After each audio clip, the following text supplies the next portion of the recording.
Voici le figuier qui a été rabattu.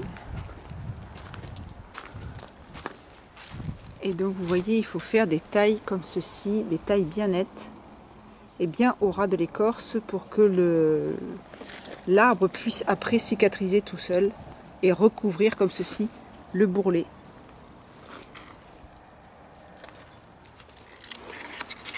Voilà des coupes nettes.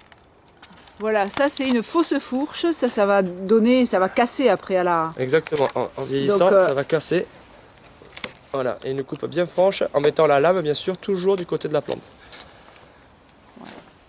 Et là donc on a un sion qui va partir et qui va à nouveau redémarrer sur les côtés. Alors voilà la coupe d'un poirier que je trouve pas jolie en forme, donc on va le ramener pour lui à l'aisselle des autres. Donc je retaille légèrement plus bas que les autres, parce que forcément l'énergie que prenait tout ça va arriver sur ces bourgeons là, et donc ceux-là vont rattraper les autres qui sont autour.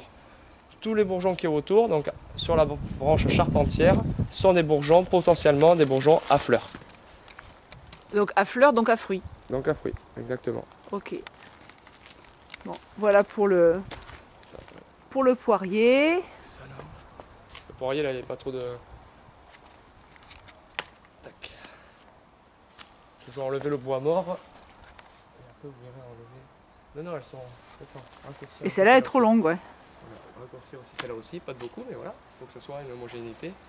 Donc... Il aurait fallu remettre un tuteur. Ouais.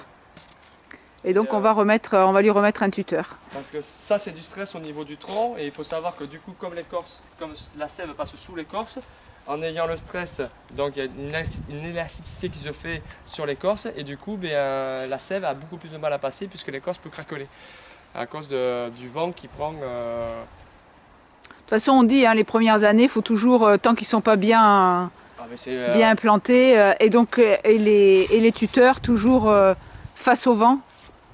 Hein, c'est ça, donc on va le planter. Mais soit comme ça, si vraiment, mais là il n'y a pas beaucoup de prise au vent, mais au moins déjà un tuteur même planté droit va justement accrocher un truc et l'arbre ne bougera plus. Ouais. C'est ça surtout qu'il faut voir, quoi.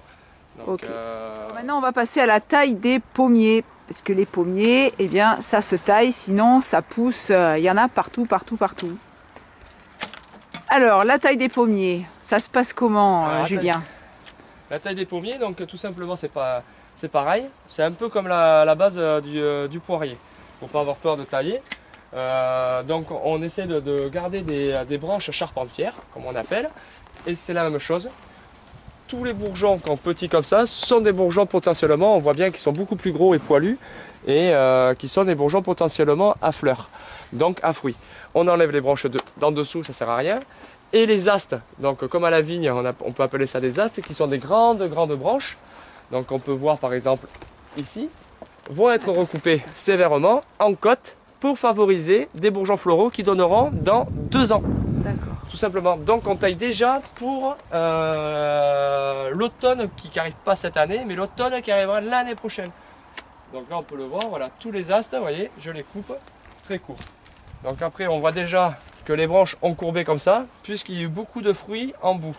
Donc on va favoriser que la branche soit droite, pour avoir juste une branche charpentière droite, pour aller chercher tout simplement. Donc il ne faut pas avoir peur. Voilà, tac. On voit très bien tous les petits bourgeons qu'il faut garder. Voilà. Quand il n'y en a pas, eh bien on favorise un bourgeon floral en coupant donc les astes. Les branches qui sont mal placées, ne pas hésiter à les recouper au ras du bourgeon, du bourrelet je veux dire, de recouvrement. Voilà, comme ça, le plus ras possible. Il ne faut surtout pas laisser, on va dire, un petit porte-manteau, comme j'appelle ça. Et quand le bourrelet de recouvrement qui est là va recouvrir la plaie, et donc on aura une cicatrisation qui sera nette. Comme on peut voir à certains endroits, par exemple là ici. Alors que dès qu'on laisse un côte assez long, et du coup le bourrelet de recouvrement ne fait pas son travail. Vous voyez, tout ça, c'est très bien fait. On le voit dessus. Donc là il y aura tout ça à tailler. Avec sécateur de force, sécateur. Donc, voilà.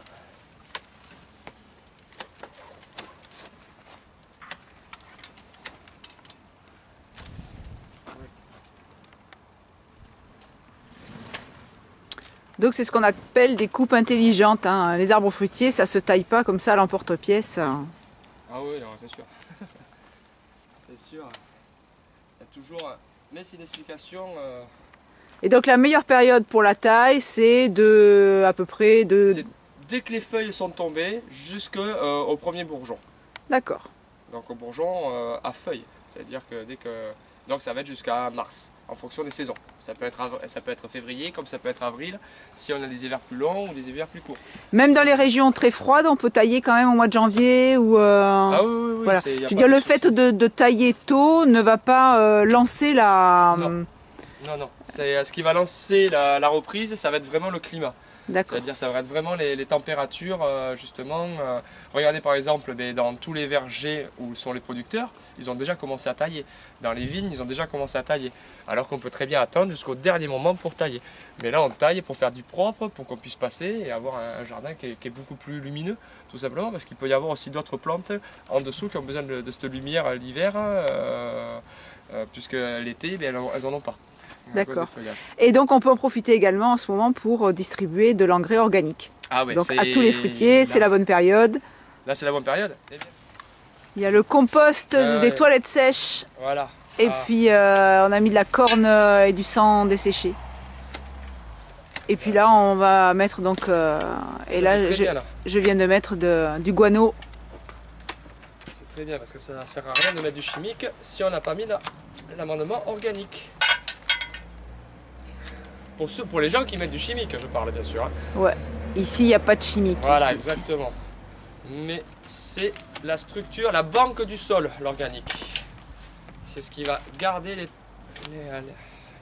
les oligo-éléments autour de la plante. Voilà, puis après, quand on a un petit jardin comme le mien, parce qu'il est vraiment pas très grand, et si on ne dirige pas la taille, la pousse des arbres, on se retrouve tout de suite envahi avec de l'ombre partout et puis exactement. C'est pas productif quoi. Et le volume de racines est égal au volume de feuilles.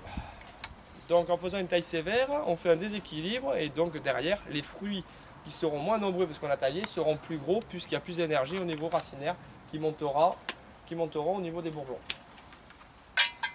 Donc pareil, enlevez toujours les branches du bas qui ne sert à rien. Pousse en dessous pour favoriser. Et là, voilà, on taille tout à côté.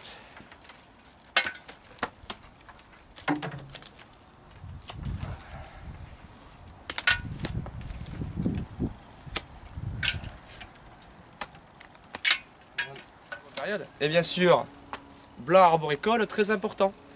Donc ça c'est quelque chose qui est bio, c'est de la chaux vive mélangée avec de l'eau tout simplement, qu'on badigeonne et tout ça va nourrir déjà le tronc, donc va nourrir par l'écorce le tronc.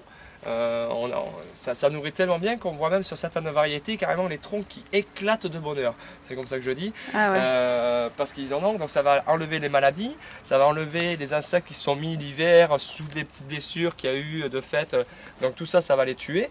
Et surtout, ça va blanchir, en blanchissant le tronc, et bien le tronc va être beaucoup moins chaud l'été quand il y a des grosses canicules, donc la sève aura beaucoup plus de facilité à monter puisque une écorce sera blanchie, tout simplement. Alors juste, j'avais fait une petite erreur là, comme vous m'aviez dit, j'avais pas blanchi, normalement il faut blanchir jusqu'au départ des branches et moi je m'étais arrêté. Ça évite les gourmands aussi, quand les porte-greffes par exemple sont assez hauts. Ça va éviter tous les bourgeons gourmands qui viennent donc du porte-greffe et qu'il ne faut pas avoir puisque du coup ils prennent l'énergie du greffon. Merci Julien, je vous laisse continuer la taille, je vais filmer un petit peu.